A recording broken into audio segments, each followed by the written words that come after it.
दोस्तों नमस्कार। दोस्तों आज के वीडियो में हम जानते हैं कि गणेश जी का विवाह कैसे संपन्न हुआ। गणेश जी का विवाह कब हुआ और कैसे हुआ, आज के वीडियो में हम इसी के बारे में जानने वाले हैं। तो दोस्तों आइए चलते हैं हम अपनी कहानी की ओर और इस कहानी के माध्यम से हम जानते हैं कि भगवान गणेश की विवाह कैसे संपन्न हुआ। दोस्तों बात उस समय की है, एक बार भगवान शिव और माता पार्वती एकांत में बैठे हुए थे। तभी उनके मन में ये विचार आया कि हमारे दोनों पुत्र शादी के योग्य हो गए हैं, हम क्यों ना इनकी शादी कर दें। यह वार्तालाप चल ही रहा था, तभी वहाँ पर गणेश और कार्तिकेय दोनों आ पहुँचे। और जब उन्होंने इस वार्तालाप को सुना तो दोनों के मन में सबसे पहले विवाह करने की इच्छा जागृत हो गई।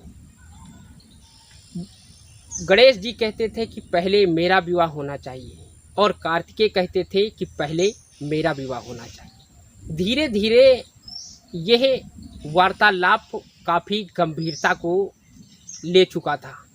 एक दूसरे से वाद विवाद करने लगे, अपनी अपनी शादी का प्रस्ताव लेकर।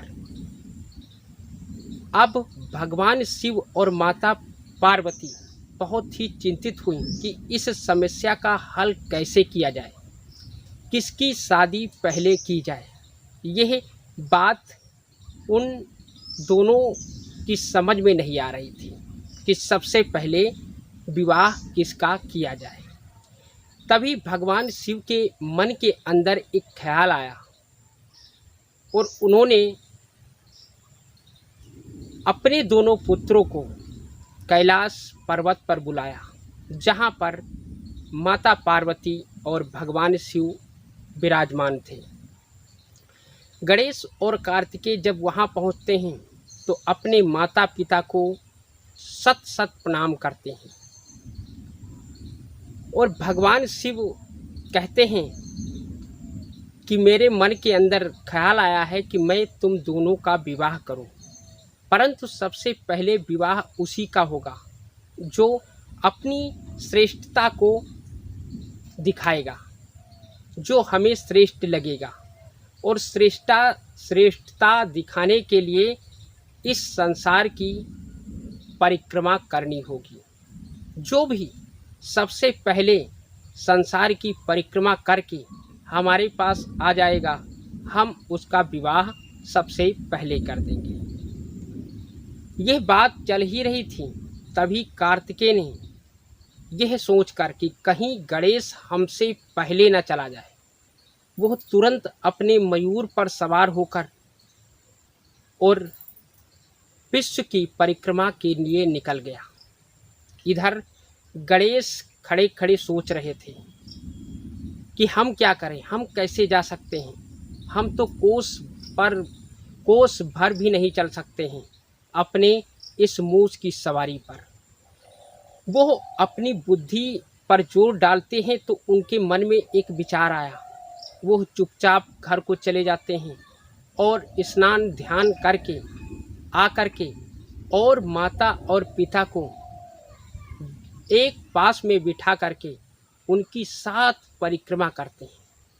और 7 परिक्रमा करने के बाद वो शत शत प्रणाम करके वहीं पर खड़े हो जाते हैं। भगवान शिव ने कहा, गणेश तुम परिक्रमा के लिए नहीं गए, तुम्हें भी जाना चाहिए क्योंकि देर हो रही है।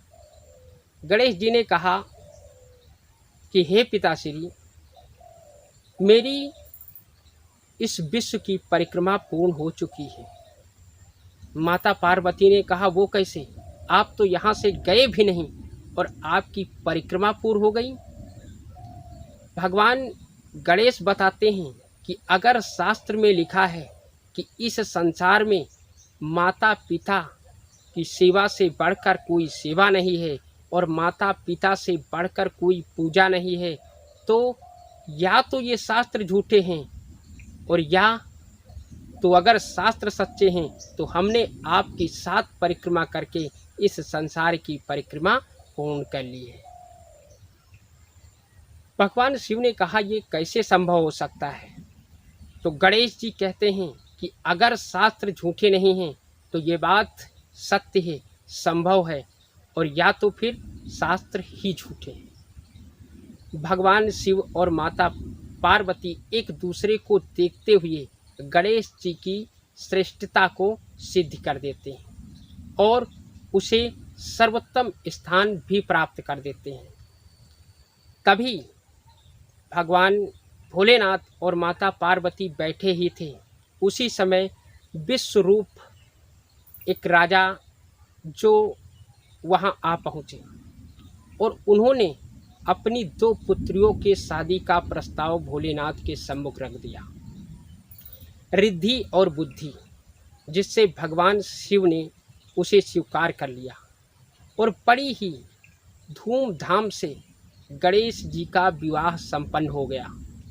गणेश जी का विवाह संपन्न हुआ और गणेश जी अपनी दोनों पत्नियों के साथ सिद्धि और बुद्धि के साथ अपना खुशी से जीवन यापन करने लगे। कुछ समय के पश्चात उनके 2 पुत्र भी उत्पन्न हुए।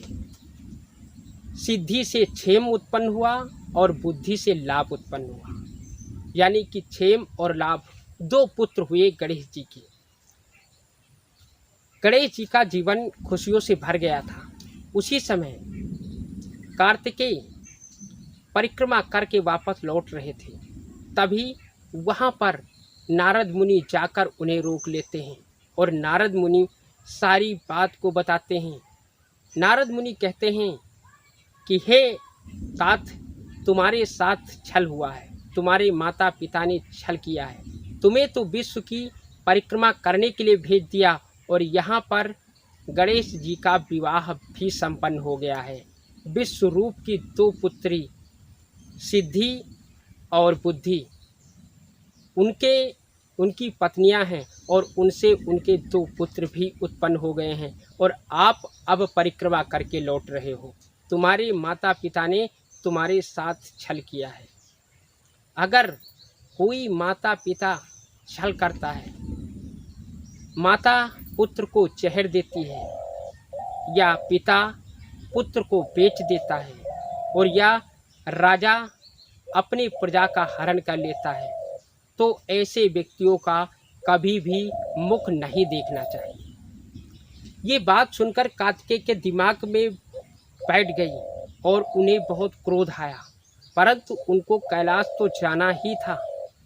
वो गुस्से में आग बबूला होकर कैलाश गए और कैलाश जाकर माता पिता को प्रणाम करके तत्काल वो वहाँ से चल देते हैं। माता पिता ने बहुत आग्रह किया, बहुत पूछने का प्रयास किया कि आप कहाँ जा रहे हो। कार्तिकेय ने बस इतना ही जवाब दिया कि तुम दोनों ने हमारे साथ छल किया है, इसलिए मैं आप दोनों को छोड़ करके जा रहा हूँ। कार्तिकेय चले जाते हैं और वो कौंच पर्वत पर बैठकर तपस्या करने लगते हैं।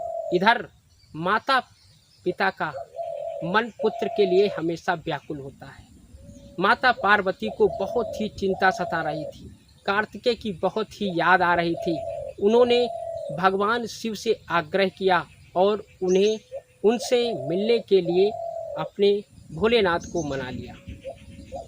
माता पार्वती और भगवान शिव से मिलने के लिए जाते हैं। तभी देखते क्या है कि कार्तिकेय को पता चल जाता है और वो वहाँ से अन्यंत्र स्थान पर उनसे दूर चला जाता है। भगवान भोलेनाथ माता पार्वती वहाँ पर भी जाते हैं और वहाँ जाकर अपने पुत्र से भेंट करते हैं। दोस्तों, तब से उस पर्वत पे भगवान शिव, माता पार्वती और कार्तिकेय तीनों की मूर्तियाँ विराजमान हैं। तो दोस्तों, इस प्रकार से भगवान गणेश की शादी संपन्न होती है और गणेश को सर्वोत्तम स्थान प्राप्त होता है। तो दोस्तों, ये थी आज की कहानी। अगर हमारी कहानी आपको पसंद आई हो तो इस वीडियो को लाइक कर देना और हमारे चैनल को सब्सक्राइब कर देना, ताकि हमारी आपकी मुलाकात यूं ही होती रहे और हमारी द्वारा दी गई ज्ञानवर्धक कहानियाँ, प्रेरणादायक कहानियाँ आप तक शीघ्र पहुंच सकें। दोस्तों, ओम नमः शिवाय।